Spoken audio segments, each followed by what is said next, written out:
Dear students, welcome to the classes of Ray Academy. Today we are studying cash flow statement और इसमें question है from the following information calculate net profit before tax and extraordinary items. तो हम लिखना चाहिए हमें calculation of net profit, calculation of यहाँ लिखो net profit before tax and extraordinary items. But मैंने लिखा है following is the note to show, वो भी चलेगा या बेस्ट तरीका होता है कि क्वेश्चन को उतार दो। Calculation of net profit before tax and extraordinary items, इसका कॉलम बना लो, कोई फिक्स्ड फॉर्मेट है नहीं। पर्टिकुलर्स डिटेल्स अमाउंट, 3 कॉलम बनाओ, पर्टिकुलर्स डिटेल्स अमाउंट। और इसके नीचे आप क्या करोगे ना, यहाँ पे लिखोगे आपका दिस इज रुपीज का, दोनों में सिंबल लगाओ। और सबसे पहले देखें सरप्लस, ओपनिंग और क्लोजिंग, तो आप लिखोगे surplus difference of a balance in the statement of profit and loss. तो डिफरेंस क्या है, क्लोजिंग माइनस ओपनिंग। क्लोजिंग बड़ा है, ऐसे क्लोजिंग से ओपनिंग जाने के बाद प्रॉफिट आएगा। तो 2,36,000 दे रखा है, तो 2,36,000 को अमाउंट कॉलम में लिखो। वो जो बढ़िया तरीका है, कैसे प्रेजेंटेशन बहुत अच्छा हुआ। Add tax and extraordinary item, जो एक्स्ट्राऑर्डिनरी आइटम है और टैक्स है उसको आपको ऐड करना है। तो सबसे पहले interim dividend paid during the current year 90,000 लिखा है। Interim dividend paid during the current year 90,000, ये वाला लिखो और अमाउंट को डिटेल्स कॉलम में लिखो जो जो ऐड होना है।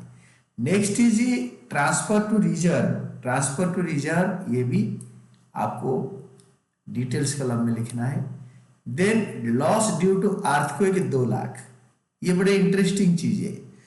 Loss due to earthquake 2 lakh है और insurance proceeds from earthquake disaster settlement 2 lakh add होगा और लेस आइटम में एक्स्ट्राऑर्डिनरी रिसीप्ट्स में 1 लाख लेस होगा।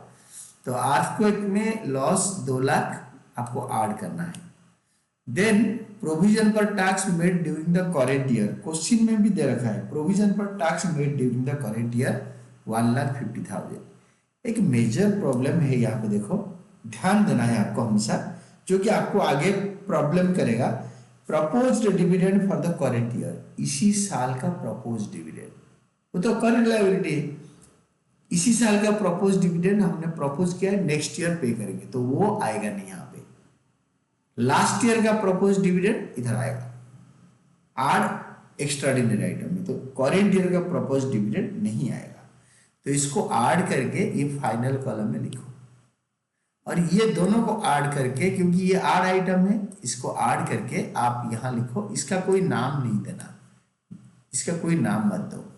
फिर less extraordinary items credited to statement less extraordinary items credited to statement of a profit and loss।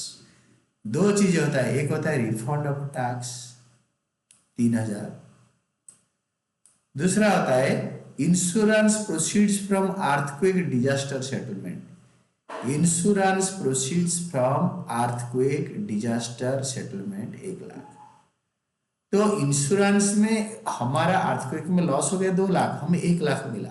हो सकता है कि 2 लाख मिले, 3 लाख मिले, कुछ भी।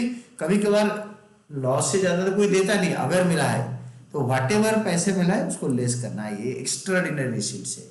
तो ये दोनों को आप ऐड करके फाइनल कॉलम में दिखाओ और इसको डिडक्ट करो। और डिडक्ट करने के बाद, क्योंकि ये लेस आइटम है, लेस आइटम को डिडक्ट करने के बाद फाइनल कॉलम में आंसर आएगा net profit before tax and extraordinary items 6,73,000, जो कि आपके आंसर भी है। और इसमें आपको प्रॉब्लम में डालने के लिए पूरा लिखा है proposed dividend current for the current year, जो को ऐड करना ही नहीं है आपको, उसको ध्यान देना है। And this is all about your answer. मैं एक नीट फॉर्मेट में इसको दिखाता हूँ आपको विदाउट एनी टिक वगैरह। तो this is all about your answer.